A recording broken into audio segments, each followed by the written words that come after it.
sleep. It's been a couple of pretty long days, probably a typical conclusion to a legislative session, I guess. They always get a little hurried at the end.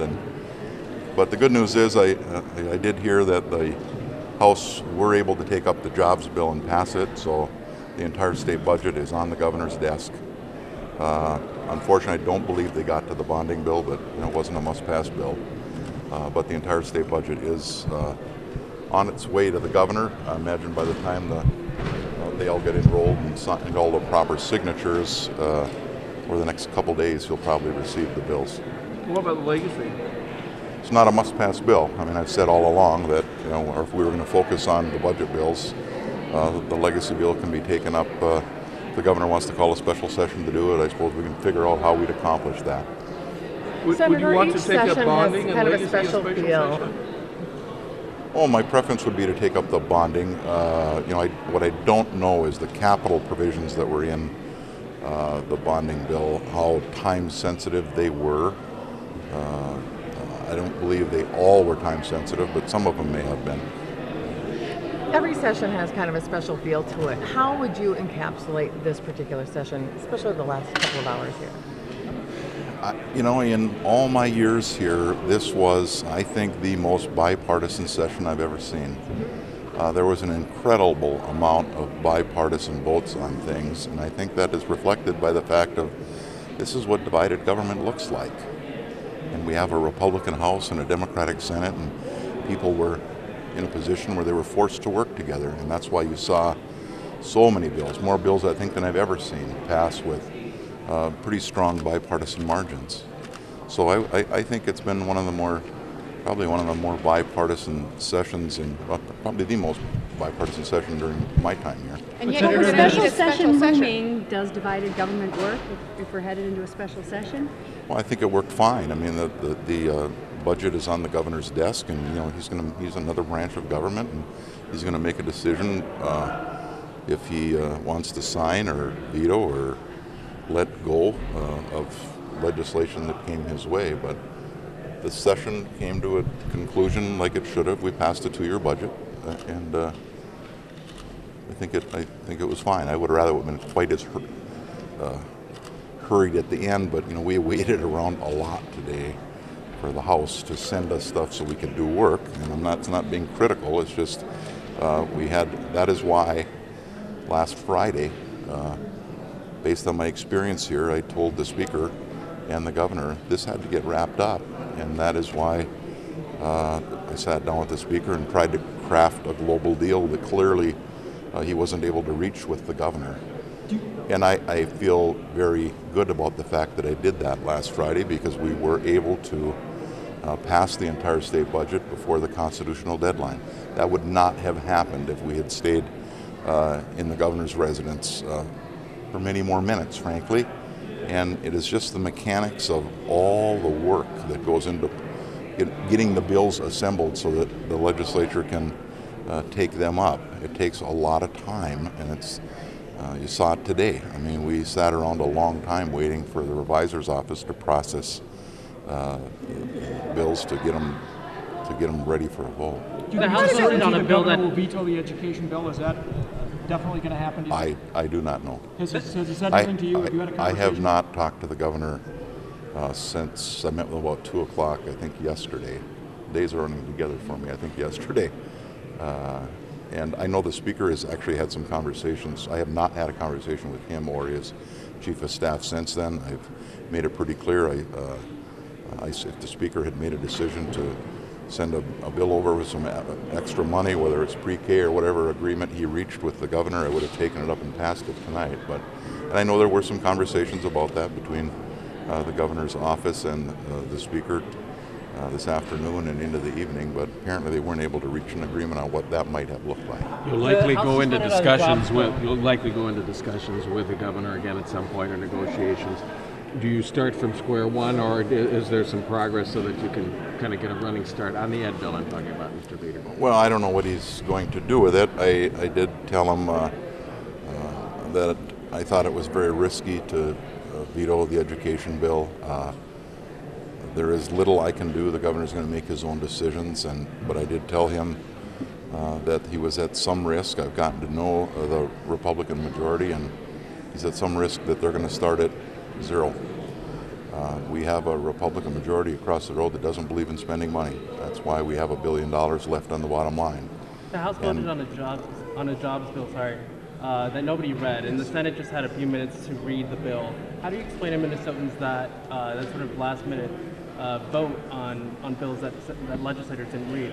Well, those kind of things happen in the hurried moments, but all of the provisions in the bills are things that members have seen for months here as bills move through the committee process. So there's nothing in there that people hadn't seen. It would be good if it didn't happen that way, but oftentimes it does. But it's not as though they were things in there that hadn't been through the committee process. Have you had, or do you intend to have any conversations about maybe delaying the takeover of the chambers to give you time to do a quick special session here? That would be a decision that the Department of Administration would make, but I do believe it will affect the construction schedule as I understand it. I've been to the Grove building down on Mississippi, and where a lot of the construction staging is being done, and where a lot of the furniture out of the Capitol is stored. It's a very big warehouse building, and the construction schedule, the timeline is pasted to the wall, and it takes up about the entire wall. And I've looked at it, and my understanding is from administration is tomorrow the ventilation systems are going to be shut off in the chambers, and that will mean the voting boards will go dark, and then they'll start immediately removing the desks out of the House chamber. And because the House chamber, there is an incredible amount of work to do in there to get it to a level where it can be occupied again by March 8th next year, because the House has apparently made a decision to try and stay in their chamber. I have reached out to them multiple times and asked them to consider setting up their temporary chamber in the new Senate building. It'll be ready. The building's accommodated for that. The design provided for that. And there would be cost savings on the capital renovations on the construction, but they haven't indicated to me that they're willing to take that alternative, but I have encouraged them to consider it. Mr. Leader, any ideas where, if there's a special session, where you folks would meet? There have been suggestions all the way from a tent to the St. Paul Hotel, I think, at this point. All I know is the state constitution says we have to meet in the city of St. Paul. So I hope before the governor makes a decision to call a special session, he has asked the Department of Administration to prepare some location so that we're able to do that. Will you be moving out tomorrow? I am going to be packing up. We have a schedule set up for all of the Senate members to be moving downtown to the UBS building. The members that are officed in here. I believe my office is actually moving on the 27th or 28th, but they're going to start to move them relatively quickly. The stations for the desks for the legislative assistants are, I believe, already up. We've rented equipment down there so that we could get all of the offices moved. There will be no members' offices down there, probably except for me. But there will be some conference rooms. There will be 6 or 7 offices that members can reserve if they have meetings that they need to conduct. I've tried to absolutely, to a bare bones, minimize the amount of money we're going to spend on swing space to make sure we can maximize the amount of revenue that can be spent on the Capitol and or the new building. Senator Bakk, how does it feel to say goodbye to your chamber and the building you've called home? It's a pretty, I've been thinking about it for weeks actually. It's a pretty emotional day, and you think about next session, first one in 111 years that's not being held under this rotunda right here. It's a remarkable time to be a member of the state Senate, to go through all of the renovations, and you can't see it, but in the retiring room, because we don't allow the public in there, right? Or staff. In the retiring room, there's a bronze plaque above one of the fireplaces. It's about 2 feet by 3 feet, and in it are carved the names of the senators, the 63 senators that served in this very first chamber in 1905. And my intent is to have a plaque made to also hang in the other side of the retiring room that will have the names of the 67 senators that are going to come back to this new renovated building in 2017. by the majority party. I think they had a hard time passing their budget off the floor, and many bills they needed support from our side to get them done. And we still have left a lot of things undone. We left tax relief undone. We left a debate on transportation, and I think it really founded over this commitment that the majority and the governor had to raising the gas tax. And I think that's a debate that is going to continue over the interim and into next year. We've got about $1 billion on the bottom line, and the question is going to be, what are you going to do with that? We spent a lot of money in this budget, and I agree that it was a bipartisan effort. I think we have to applaud the efforts of Senator Bakk and Speaker Dowd. They were able to work together, and they got a bipartisan budget passed. And really would be sad and unfortunate if the governor decides to take it upon himself to throw us into special session by vetoing at least one or maybe more of the provisions in that budget. So I hope that doesn't happen. I think that we've got some important work still to do. I think there is a debate about what we are going to do with the money that's left over on the bottom line. I think we have talked about tax relief. I think we have talked about transportation. So we did get some things done, but there's still a lot left undone. What should come up in a special session if there is one?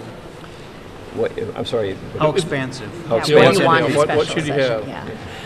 Well, if we're going to have a special session, I am assuming it would be because the governor would veto the education bill, and I suspect that would be the topic. And where I sit, the majority in the House, the majority in the Senate, Democrat, Republican, they had a pretty good agreement.